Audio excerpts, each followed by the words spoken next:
Hello and welcome to mini episode 305 of Real Life Ghost Stories, and I have 3 spooky stories for you today. And the last story comes from the 24th of July 2023, and story number 1 comes from Ptolemy, and I am so sorry. So Ptolemy sent me this story ages ago and I mislabeled it, so it ended up in the wrong folder in my inbox. So here we are, and this is a catch-up story, and this is a story that lots of people commented recently and said that this was one of their favourite listener stories ever, or the one that stuck with them the most. So let's get into it. This is Ptolemy, the dad of triplets that was stalked by a bag-dragging monster. I saw a post on the Facebook group asking for an update, and that is why I am writing.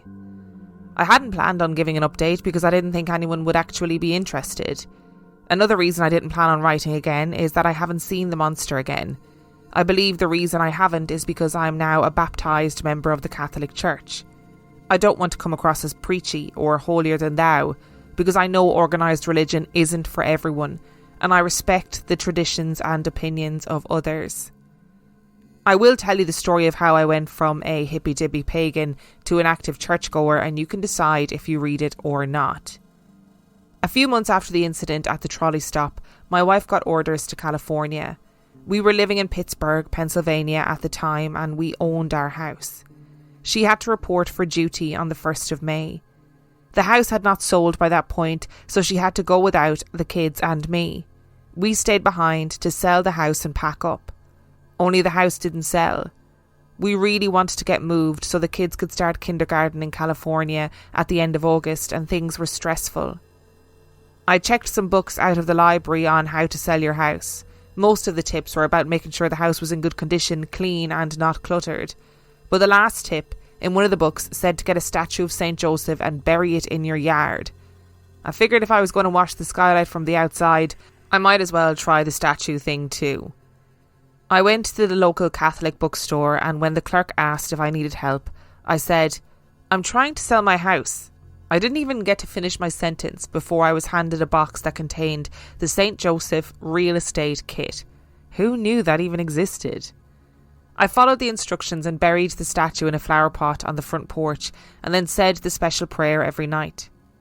My prayers got a little sidetracked and pretty much turned into a one-sided therapy session where I told St. Joseph all of my worries and troubles.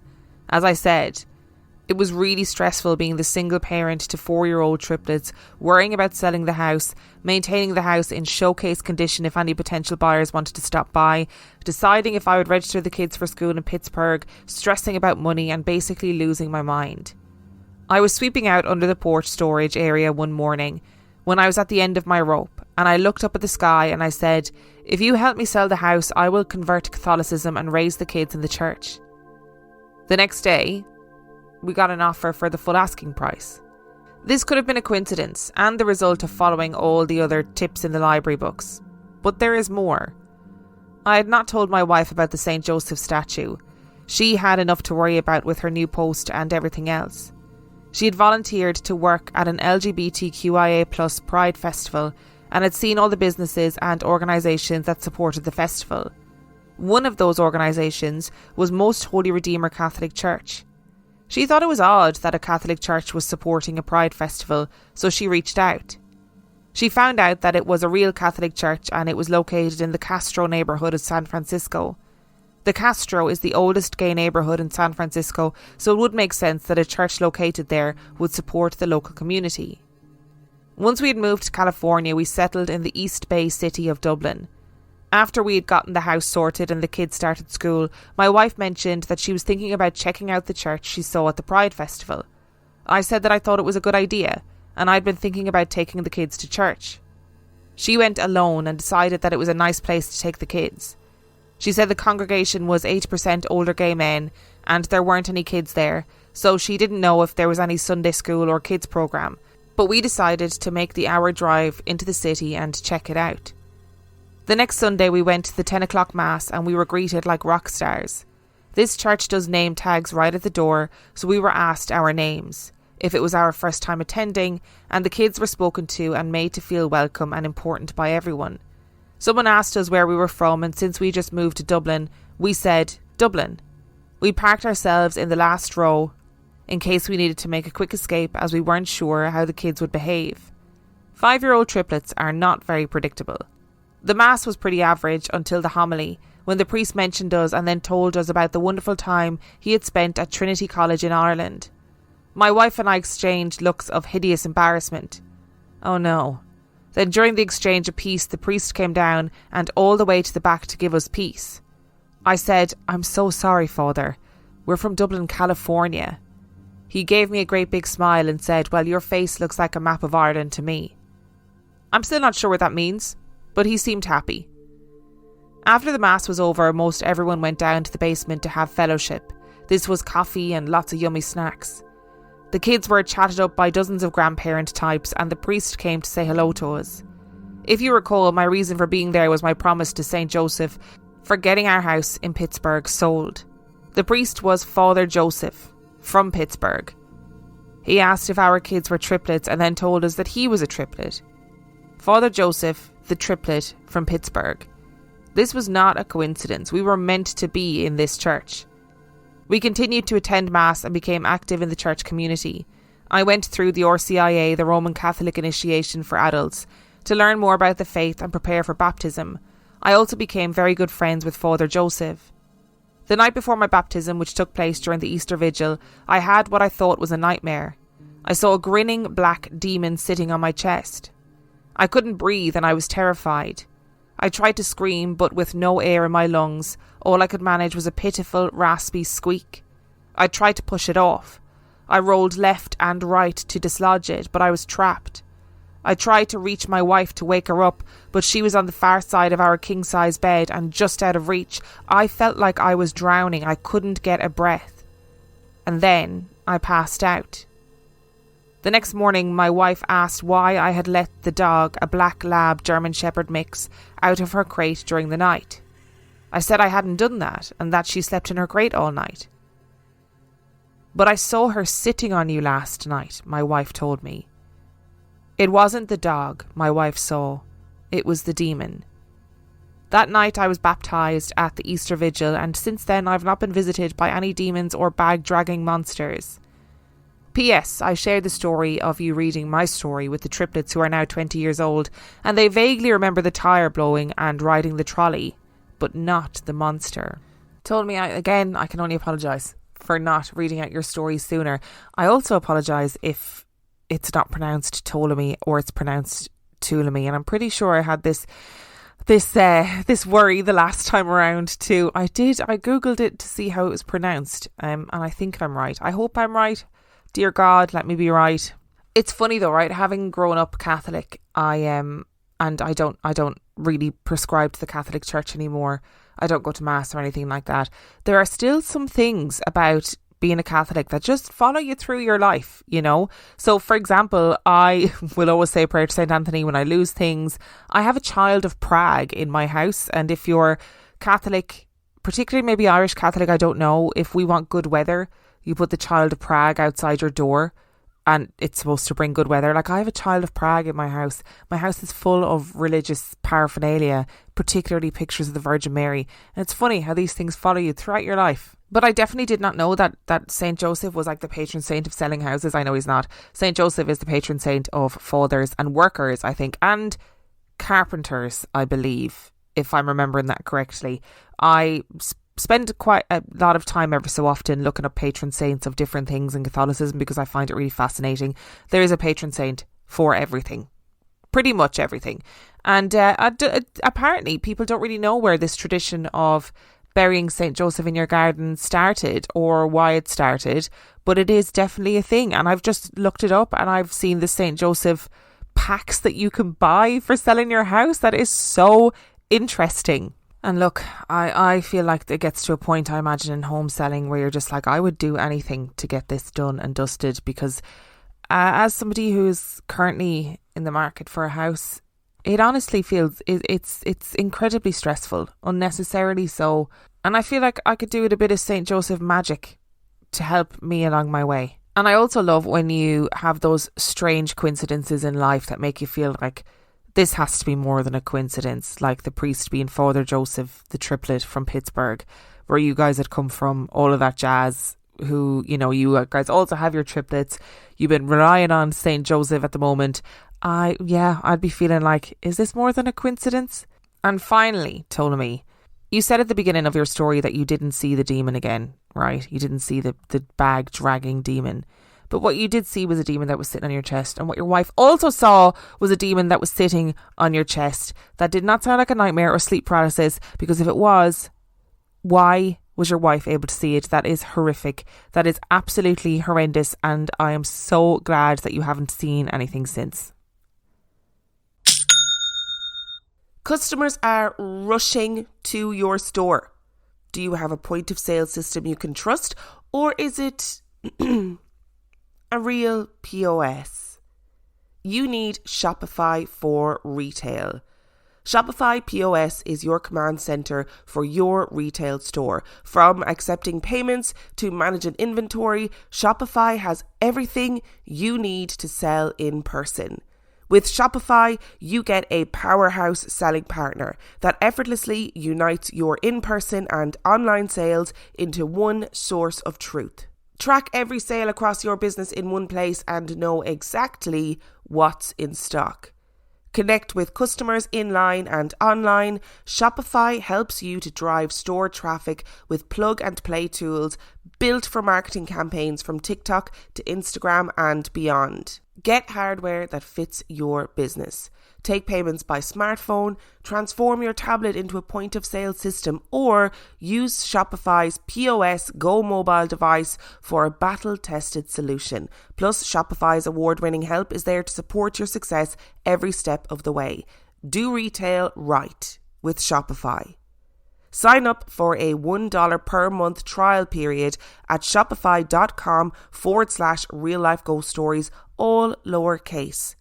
Go to shopify.com/real-life-ghost-stories to take your retail business to the next level today. That's shopify.com/real-life-ghost-stories. Today's episode is sponsored by BetterHelp. This time of year can be a lot, and the run up to the holiday season can trigger a lot of negative feelings for a lot of people. For some, it might feel overwhelming, it might make you feel anxious, and for others, it might trigger feelings of sadness, of feeling alone, and of feeling loss. And if you resonate with any of those feelings, there are some steps that you can take in your life to counteract some of those feelings. Therapy can give you the tools to feel grounded and manage everything that is going on over the holiday period. So I am a big advocate for therapy. I am in therapy every single week. And for me, therapy has been a way for me to unpack stuff that's going on in my life, to try and develop positive coping skills. And I think it's really important to say that therapy isn't just for people who've experienced major trauma. Therapy can have a really positive impact on your life no matter what you're going through. BetterHelp is entirely online. It's designed to be convenient, flexible, and suited to your schedule, which I think is really important in this day and age. All you have to do is fill out a brief questionnaire to get matched with a licensed therapist, and you can switch therapists at any time for no additional charge. Visit betterhelp.com/real-life-ghost-stories today to get 10% off your first month. That's BetterHelp, HELP.com/real-life-ghost-stories.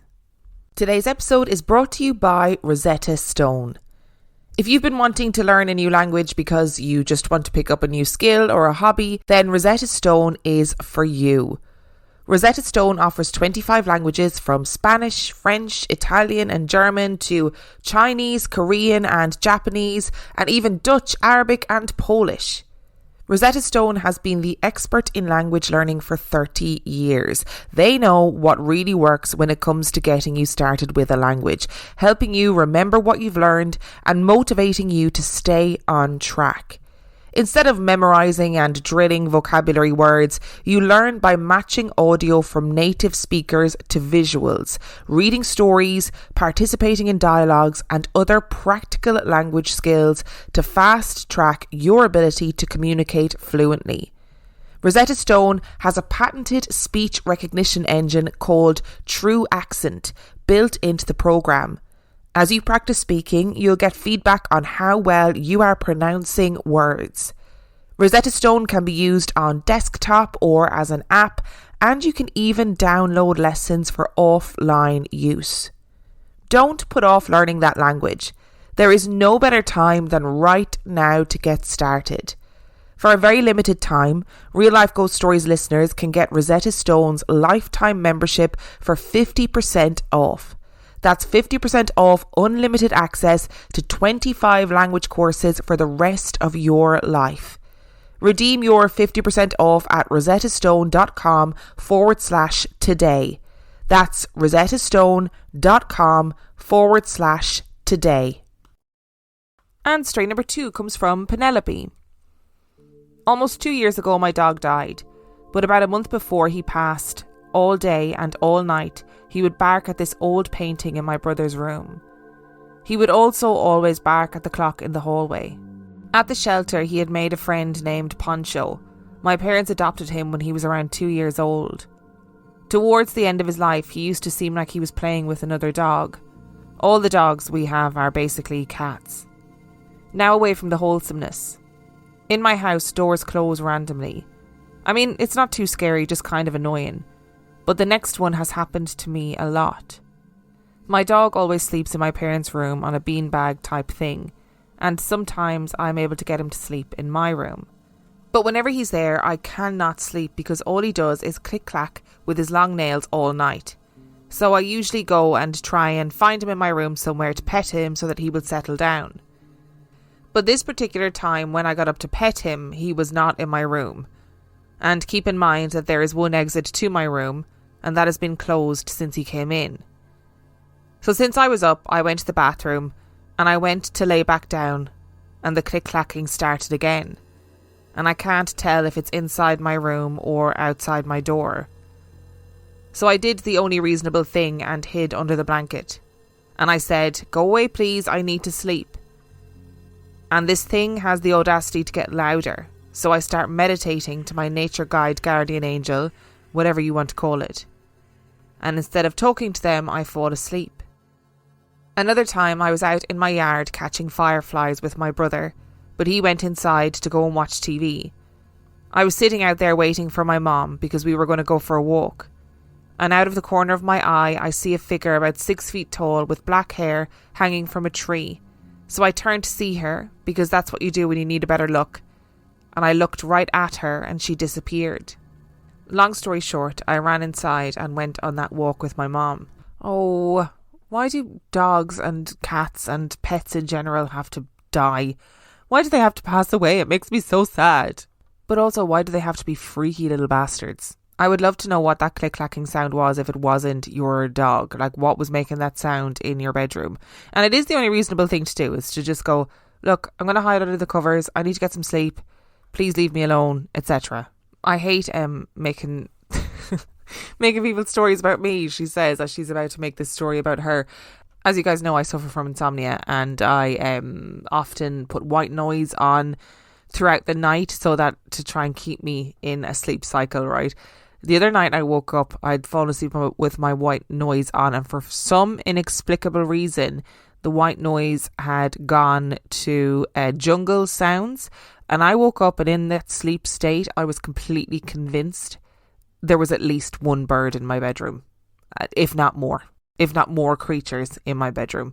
And it took me a good amount of time to figure out that it was actually Alexa. There was not, in fact, birds in my bedroom. And whatever that 6 feet tall creature with black hair hanging from a tree was, you did the exact right thing when you noped out of there and ran inside and just went on that walk with your mum, because that sounds like the only reasonable course of action. And story number 3 comes from Mandy. I grew up in a gross old house whose construction and eventual renovation were both never finished. There were exposed 2x4s and insulation everywhere, and I always felt like there was someone watching me from the corner of my room. I was an only child, and my family lived on a farm in central Alberta. When I was 12, we took a long road trip that lasted several weeks, during which I was bored and stuck in the back seat of the car. In that constant sitting position, I had my first experience of sleep paralysis. I had no idea what was happening and couldn't put it into words or even try to explain it to my parents, who were in their own universe in the front seat. At first, I thought something was wrong with my neck. It would suddenly spasm and my head would fall a little to one side and then become stuck. I wouldn't be able to move any part of my body or say anything, but was fully conscious. Unable to lie down properly or stretch out my body, I just experienced the same thing over and over, always fighting to snap out of it and then falling right back into the paralysis seconds or minutes later. Sleep paralysis continued to plague me heavily for the rest of my childhood, and I still regularly experience it today as a 38-year-old person.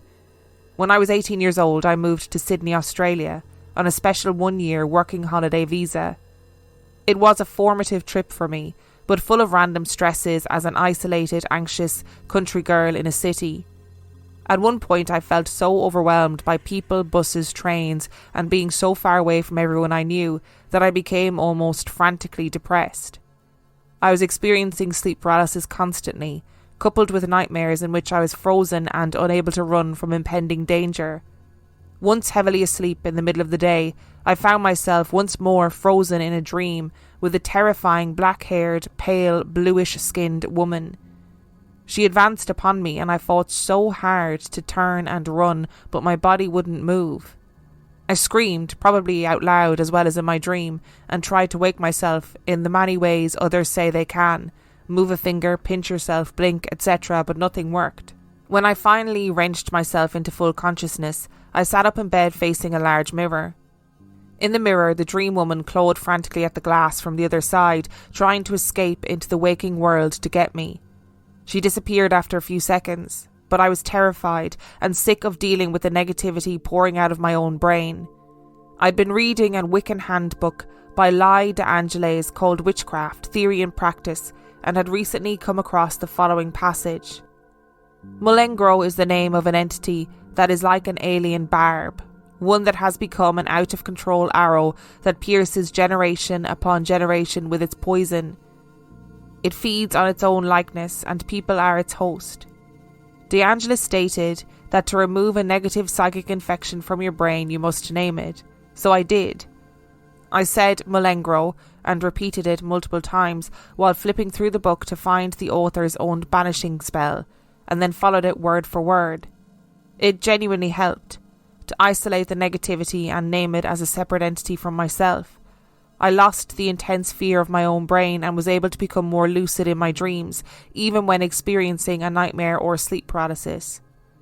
As I am a historical podcaster, I can't help myself but to research old mentions of any disorder or disease, and thought your listeners might be interested to hear the following 17th century account of a patient's sleep paralysis or parasomnia, recorded by Dutch doctor Isband van Diemerbroek in 1664.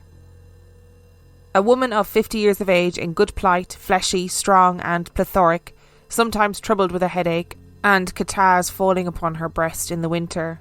The last winter, molested with no catarrhs, but a very sore in the daytime. But in the night time, when she was composing herself to sleep, sometimes she believed the devil lay upon her and held her down. Sometimes that she was choked by a great dog or thief lying upon her breast, so that she could hardly speak or breathe. And when she endeavoured to throw off the burden, she was not able to stir her members. And while she was in that strife, sometimes with great difficulty she awoke of herself. Sometimes her husband, hearing her make a doleful, inarticulate voice, waked her himself. At what time she was forced to sit up in bed to fetch her breath, sometimes the same fit returning twice in a night upon her going again to rest. I wonder if this woman also had to name her affliction to ultimately loosen its grip. So Mandy is the host of the History Obscura podcast. If you love a bit of obscure history, then go and check that podcast out.